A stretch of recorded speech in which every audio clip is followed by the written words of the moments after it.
How could this night get any worse? I tried to apologize, but only got spat at in return. What is worse is that my happy marriage might have been all I don't know what. Who gets married if they feel unsure? Could have just told me he wasn't ready, and then again, he would not have proposed if he was not sure. Well, I don't know. Every pony is mad. If the ones are not mad at me, they are taking sides on the whole ordeal. The night was going terrible as Big Mac, of all ponies, shows up as a guest and replaced Rainbow Dash just to spill the spot. Has he come to see me, or was he thinking I would not show up because of this whole travesty?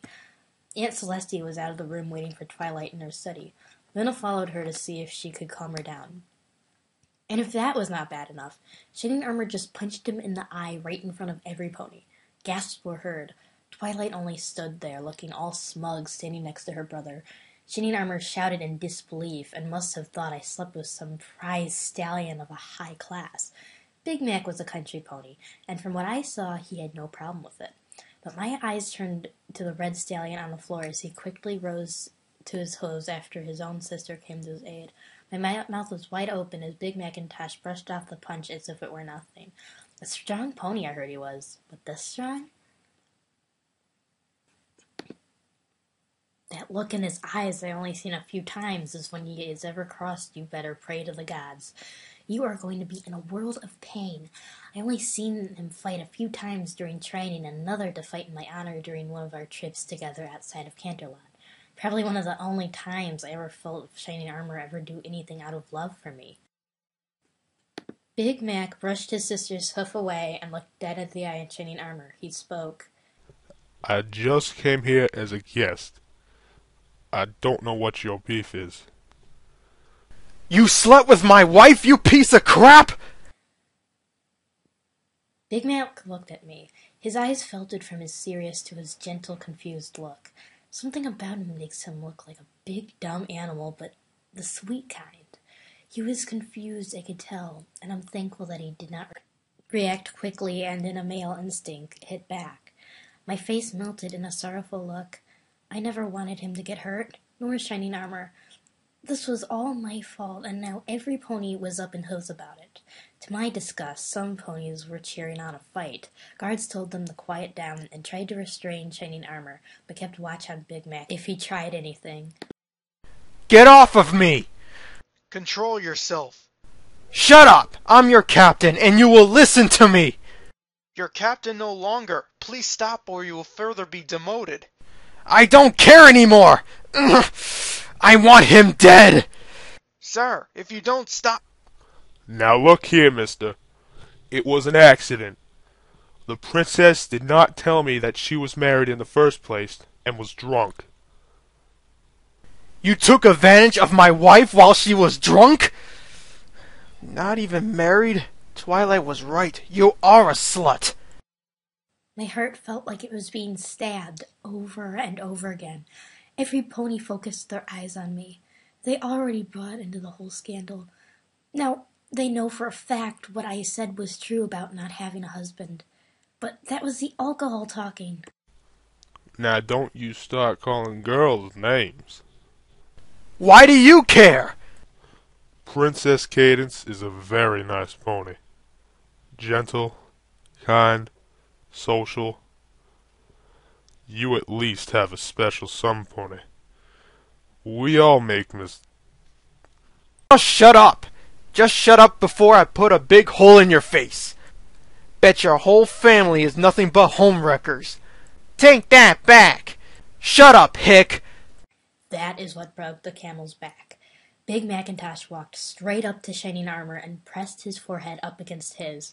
Anger filled both of them, just staring each other down, breathing heavily like two titans. I just stood there, motionless. The fight eventually came as I feared.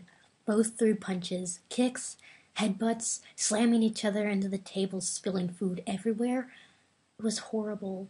Shining Armor had an advantage of him being a unicorn that he could use magic along with his physical attacks. Big Mac, on the other hand, seemed a lot smarter than he looked and was a lot stronger. Almost too strong for an earth pony. Marble Tile was dented as Big Mac lifted Shining Armor and slammed him where his horn pierced the hard floor. then proceeded with a swift kick to the chest. Some ponies tried to stop the fight, but only got punched or kicked in the process, whether it was a guard or a regular pony. Too many close calls were made. Shining Armor smashed a huge, expensive vase against Macintosh's head, then counters with a kick and a headbutt. I don't remember who drew first blood, but both of them were bleeding and from either a bloody lip, eye, or forehead.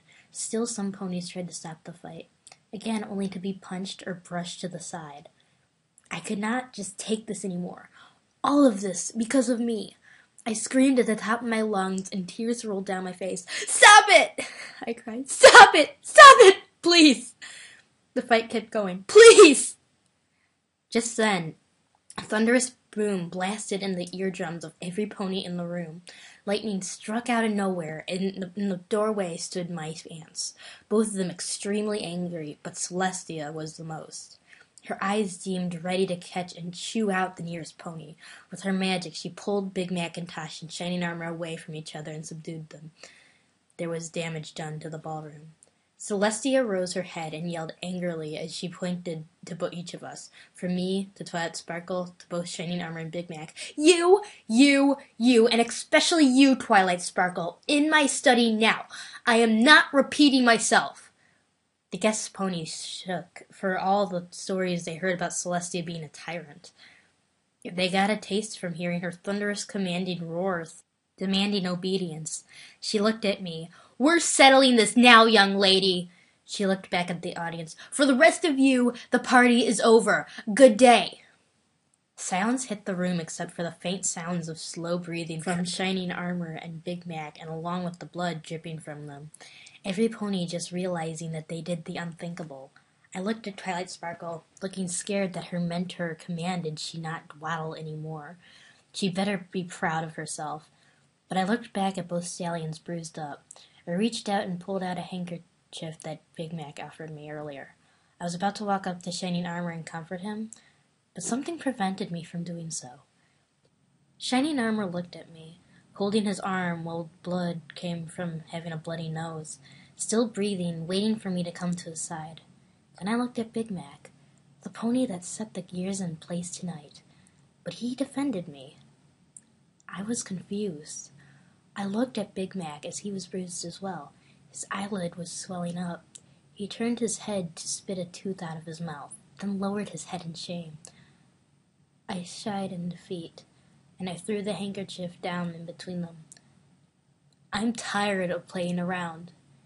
I'm tired of being scorned because I made a stupid mistake. No more. Clean yourselves up, I muttered to them.